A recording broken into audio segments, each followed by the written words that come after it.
Hi, everybody. My name is Sandra Liu Huang, and I just have to start off saying you guys look so great, and it is so good to be in a room with so many of you here today.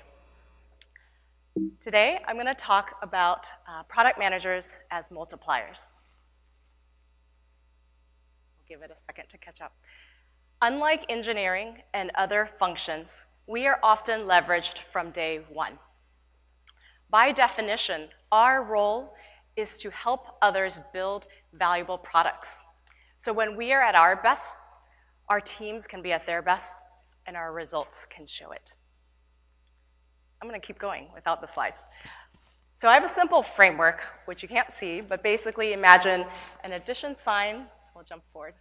All right, great. An addition sign, subtraction sign, multiplication sign, division sign. We'll start with addition. Adding value is great, and it should be happening all the time. As product managers, we often do whatever it takes to help our product ship, and that can mean filling gaps that the team might have. On the multiplication side, though, there are times when it's important to push to being a multiplier. This is the essence of leverage. One person doing things that make everybody else better. And we'll talk more about tools for multiplying. On the negative side are actions that subtract value, and let's just hope you don't have to work with anyone divisive. So for the rest of this talk, I'm going to talk about tools for moving from adding value to multiplying value across 3 distinct phases of a PM career. First, as an individual contributor product manager, then as a manager of PMs, and finally as a PM leader, leader of a PM function or broader organization. And there are 3 tools that I like to share. First is learning on investment. Second is updating your tool set. And thirdly, alignment.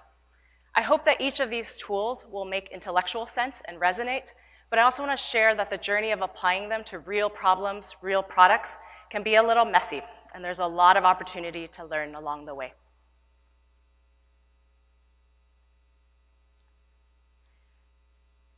As an individual contributor, product manager, there are many ways to add value. We can do lots of different things to help our products ship faster. But to be a multiplier as a PM means not just getting to launch faster and get to launch better, but to make sure that the product is actually headed in the right direction, not just in the wrong one, faster. People will talk about ROI and prioritizing by ROI. But sometimes at the early stages of a product, there's not even significant returns that you can really measure. So during those times, I like to think about learning on investment. Maximizing learning on investment is basically figuring out how can you learn the most that you can learn for the least amount of cost. If you just use ROI in those times, you might over-focus on the paths that you can see. Thinking about learning on investment will let you always be confirming that you're headed in that right direction. And as a multiplier, you want to make sure that you are heading in that right direction. During my 5 years at Quora, we launched many products. Some worked and some didn't. Throughout all of those experiences, I came to see that learning on investment would have been a good way for me to think about how to make sure we're headed in the right direction. Early on, we wanted to launch a product to help people curate and organize the knowledge that they were reading on Quora.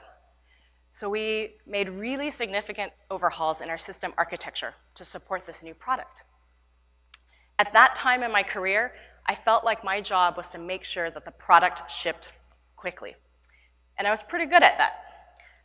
But I started to get that pit of the stomach anxiety that we didn't have enough positive feedback from our beta users.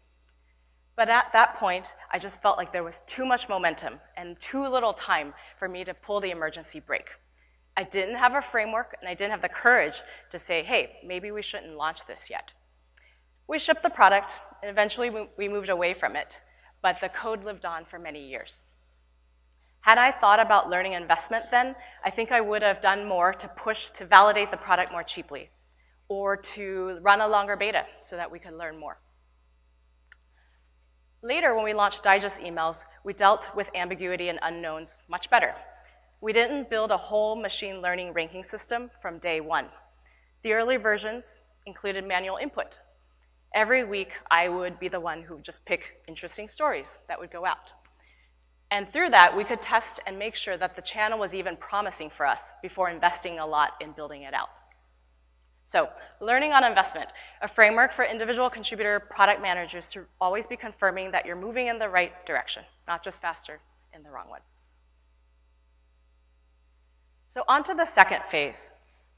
I said at the beginning that product managers are often leveraged from day one. So it seems like when you become a manager of PMs, it's using the same skills, using those same leverage skills that you did as a PM. But that's not the full picture. An individual contributor PM focuses on the work that she needs to do. As a manager of PMs, you shift to focusing on the work that your team needs to do.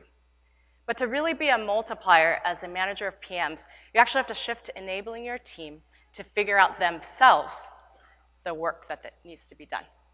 So increasingly, this means moving to doing work that only you can do. And at this point, that's a big mental shift. And it's important that a manager updates her toolset fully to become that multiplier as a PM manager. Back when I was at Facebook, as is true as many startups or any startup, there was always more to do than time.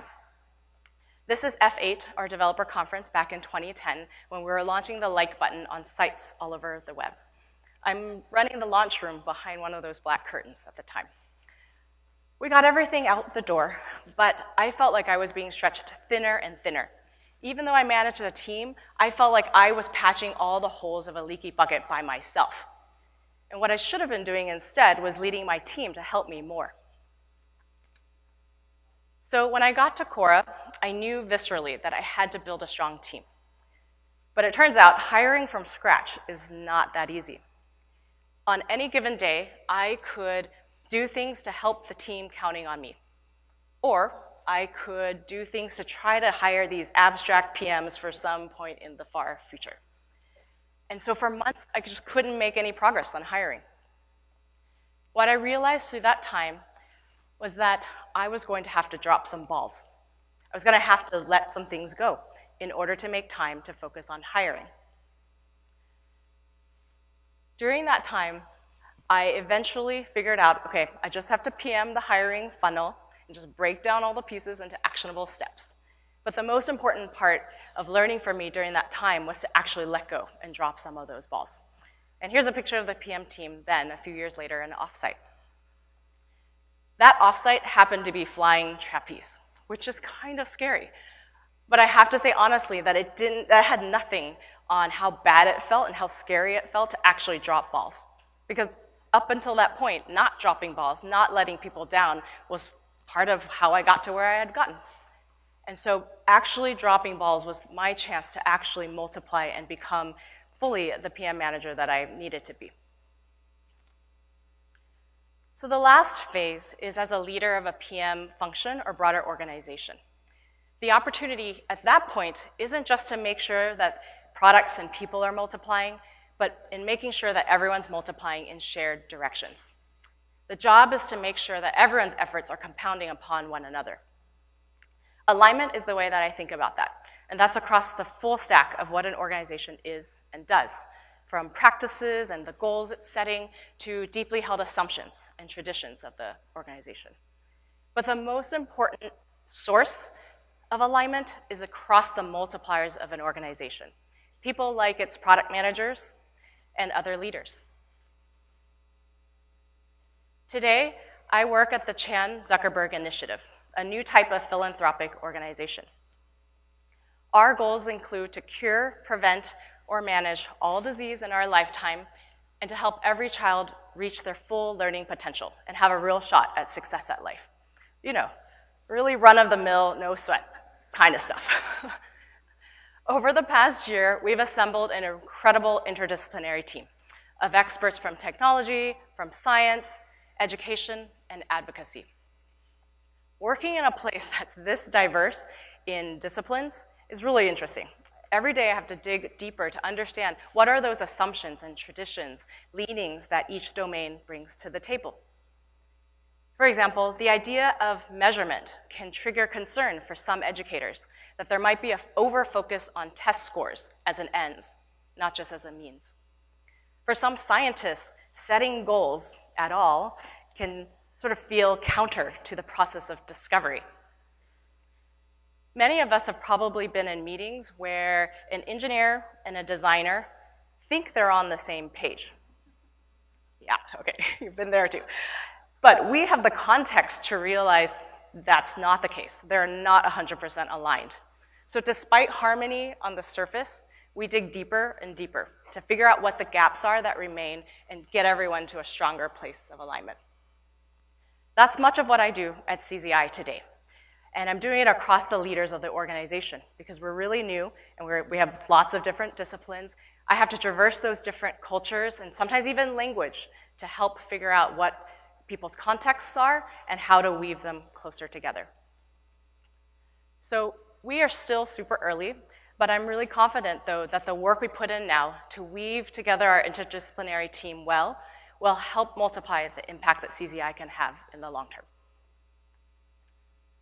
So in closing, I just want to encourage you to look for opportunities to multiply and when there are important times that come up, and to really step into that, no matter where you are in your career. If you're an individual contributor PM, think about learning on investment as a framework to help you always be confirming that you're headed in the right direction, not just faster in the wrong way. Secondly, update your tool set if you're a manager of PMs. Make sure you're fully kind of gone across that chasm to make sure you shift from doing things all yourself to doing only the things that you can do.